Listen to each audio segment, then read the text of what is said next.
जय श्री राम मित्रों, मैं हर मंगलवार और शनिवार वीडियो अपलोड करता हूं और श्री सुंदरकांड का पाठ शुद्ध और सटीक व्याख्या बिना गाजे बाजे और साउंड के साथ, क्योंकि उसमें सारा मन साउंड में हो जाता है। देखिए। श्री राम जय राम जय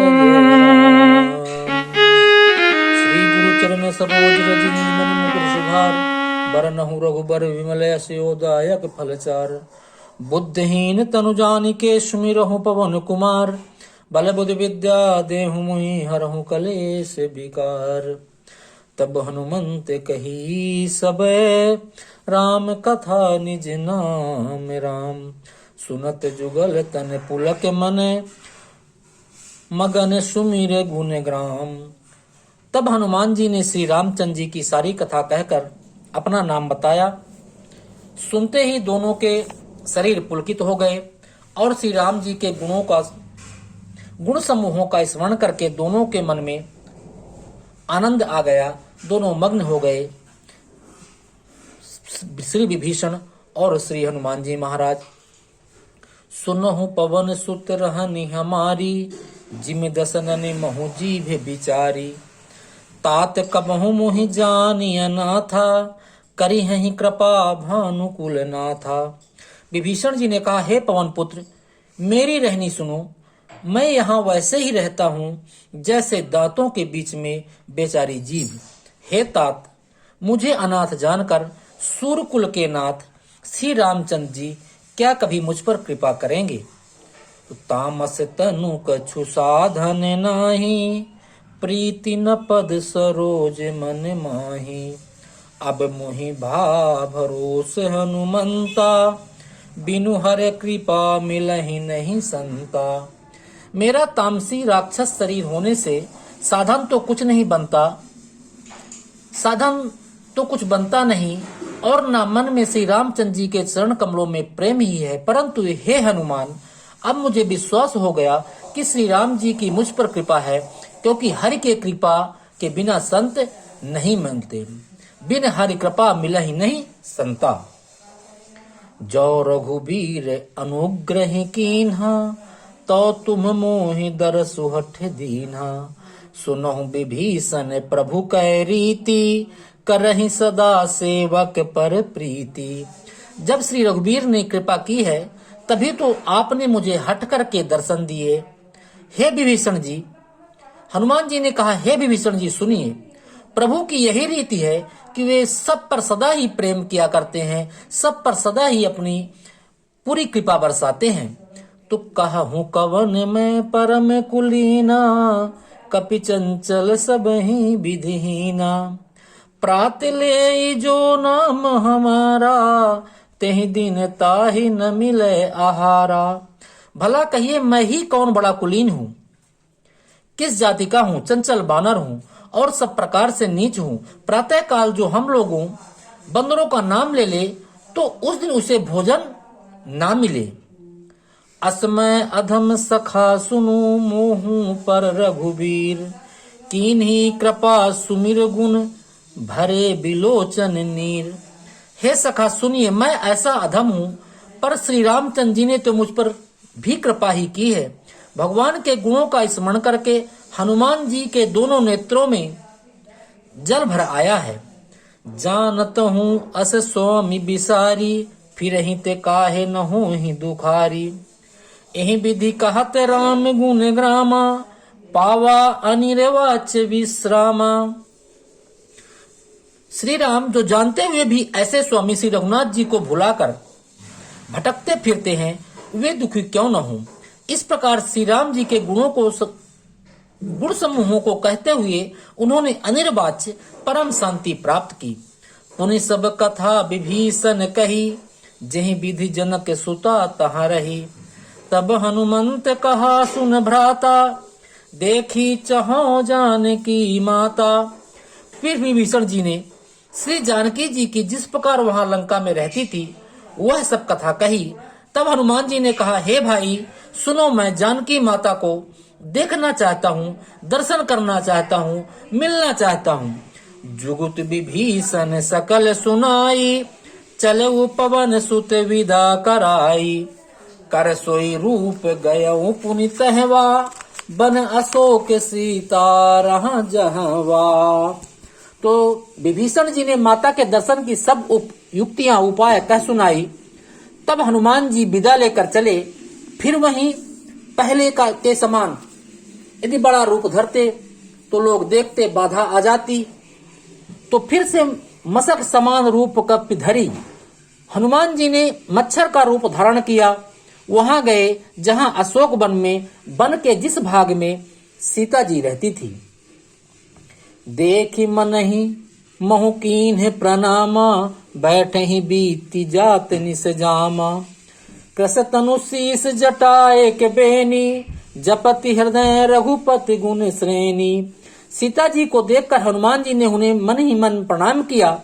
उन्हें बैठे ही बैठे रात्रि के चारों पहर बीत जाते हैं। शरीर दुबला हो गया है, सिर पर जटाओं की एक बेणी लट है। हृदय में श्री रघुनाथ जी के गुण समूहों का जाप सदा स्मरण कहती रहती हैं। श्री राम श्री राम। निज पद नयन दिए मन, राम पद कमल लीन। परम दुखी भा पवन सुत, देखी जानकी दीन। श्री जानकी जी के नेत्रों को अपने चरणों में लगाए हुए हैं, नीचे की ओर देख रही हैं और मन ही मन श्री राम जी के चरण कमलों में लीन हैं। जानकी जी को दीन दुखी देखकर पवन पुत्र हनुमान बहुत ही दुखी हुए, बहुत ही दुखी हुए। तरु पल्लवो महरहा लुकाई, करे विचार करो का भाई। तही अवसर रावण तहाँ आवा, संग नारी बहु किए बनावा। हनुमान जी वृक्ष के पत्तों में छिप रहे हैं और विचार करने लगे हैं कि हे भाई, क्या करूं, माता सीता का दुख कैसे दूर करूं। उसी समय बहुत सी स्त्रियों के साथ लिए सज धज कर रावण वहां आ जाता है। बहु विधि खल सीत ही समुझावा, साम दान भय भेद देखावा। कह रावण सुन सुमुख सयानी, मंदोदरिये आदि सब रानी। उस दुष्ट ने, रावण ने सीता जी को बहुत प्रकार से समझाया, साम, दान, भय और भेद दिखलाया। रावण ने कहा, हे सुमुखी, हे सयानी, सुनो, मंदोदरी आदि सब रानियों को। तब देखे आगे, तब अनुचरी करऊं पन मोरा, एक बार बिलो के मम ओरा। त्रन धरी ओट कहती बैदेही, सुमिरी अवधपति परम सनेही। मैं तुम्हारी दासी बना दूंगा, यह मेरा प्रण है। तुम एक बार मेरी ओर देखो तो सही। अपने परम स्नेही कौशलाधीश श्री रामचंद्र जी का स्मरण करके जानकी जी तिनके की आड़ करके कहने लगी, हे रावण, सुन दस मुख खदोत प्रकाशा, कबहू की नलिनी करे विकासा। अस मन समुझ कहती जान की, खल सुधि नहीं रघुबीर बान की। हे दसमुख, सुन, जुगनों के प्रकाश से कभी कमलनी खिल सकती है। जानकी जी फिर कहती हैं, तू अपने लिए भी ऐसा ही मन में समझ ले। अरे दुष्ट, तुझे श्री रघुबीर के बाण की खबर नहीं है क्या? तू भगवान राम को नहीं जानता? सठ सुने हरियान ही मोही, अधम निलज्ज लाज नहीं तो ही। अरे पापी, तू मुझे सोने में हर लाया है। रे अधम निर्लज्ज, तुझे लज्जा भी नहीं आती। आप ही सुन खद्दोत सम, राम ही भान समान। परुष बचन सुन काढ़ी असी, बोला अति खिसियान। अपने को जुगनू के समान और रामचंद्र जी को सूर के समान सुनकर और सीता जी के कठोर वचनों को सुनकर रावण तलवार निकालकर बड़े गुस्से में आकर बोला, सीता तै मम कृते अपमाना, कटिहो तव सिर कठिन कृपाना, नाही तसपदी मानु मम बानी, सुमुख होत न त जीवन हानि।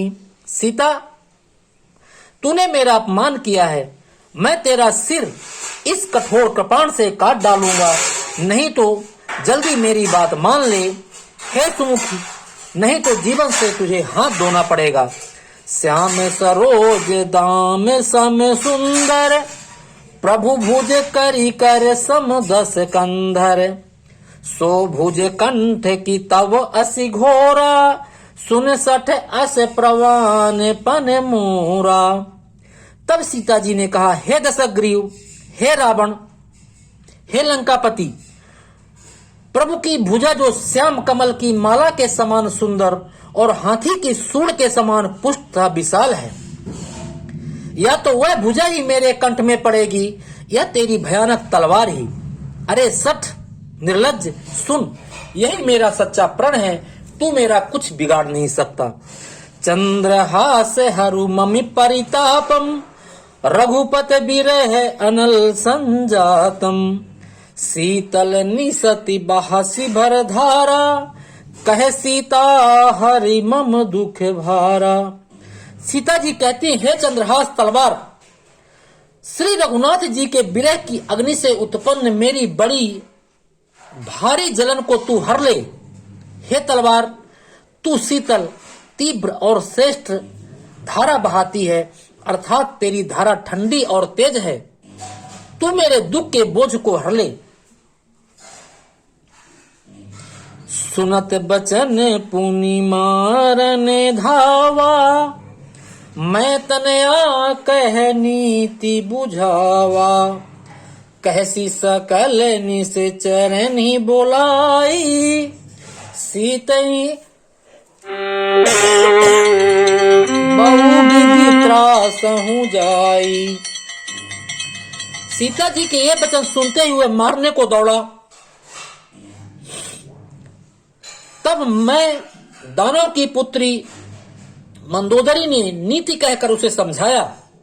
तब रावण ने सब राक्षसियों को बुलाकर कहा कि जाकर सीता को बहुत प्रकार से भय दिखलाओ, दंड दो।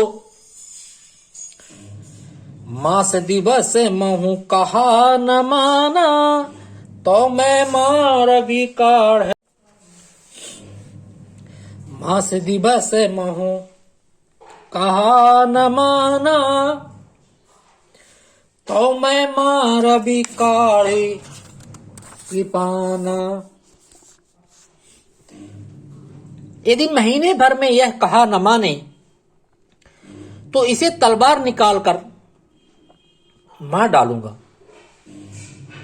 भवन गयऊ दस कंधर, इहां पिशाचिनी वृंद, सीत ही त्रास देखा वही, धरहि रूप बहु मंद। रावण घर चला गया। यहाँ राक्षसियों के समूह बहुत से बुरे रूप धरकर माता सीता को भय दिखलाने लगे। त्रिजटा नाम राक्षसी एका, रामचरण रति निपुण विवेका, सब नौ बोली सुनाए सी सपना, सीत ही देसे करऊं निहित अपना। उनमें एक त्रिजटा नाम की राक्षसी थी। उसकी श्री रामचंद्र जी के चरणों में प्रीति थी। वह विवेक और ज्ञान में निपुण थी। उसने सबों को बुलाकर अपना स्वप्न सुनाया और कहा, सीता जी की सेवा करके अपना कल्याण कर लो।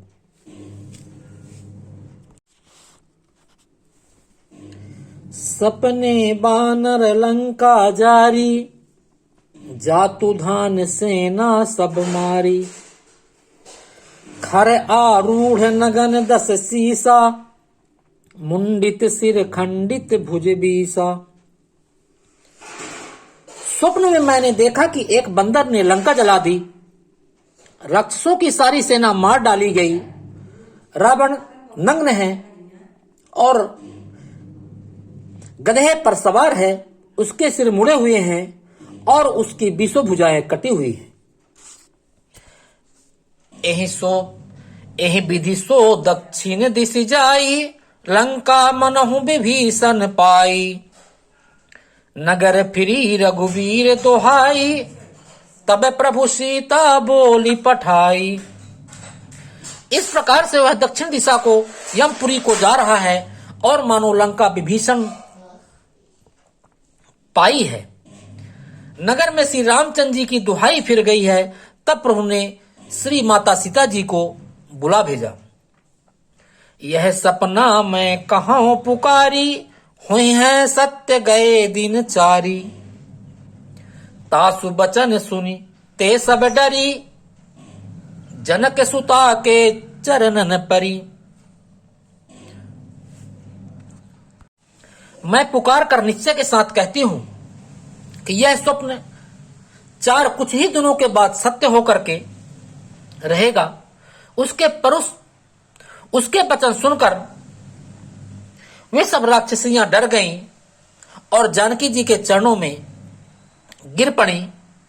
जहां तहां गई सकल तब सीता कर मन सोच, मास दिवस बीते मोही मारहि निश्चर पोच। तब इसके बाद वे सब जहां तहां चली गईं। सीता जी मन में सोच करने लगी कि 1 महीना बीत जाने पर नीच राक्षस रावण मुझे मारेगा। लेकिन माता जानकी, माता सीता जी के हृदय में तो श्री प्रभु भगवान श्री राम जी के चरणों में प्रेम था और जिसकी आस्था और प्रेम भगवान श्री के चरणों में होती है, उसका काल भी कुछ नहीं बिगाड़ सकता। जय श्री राम, जय श्री राम।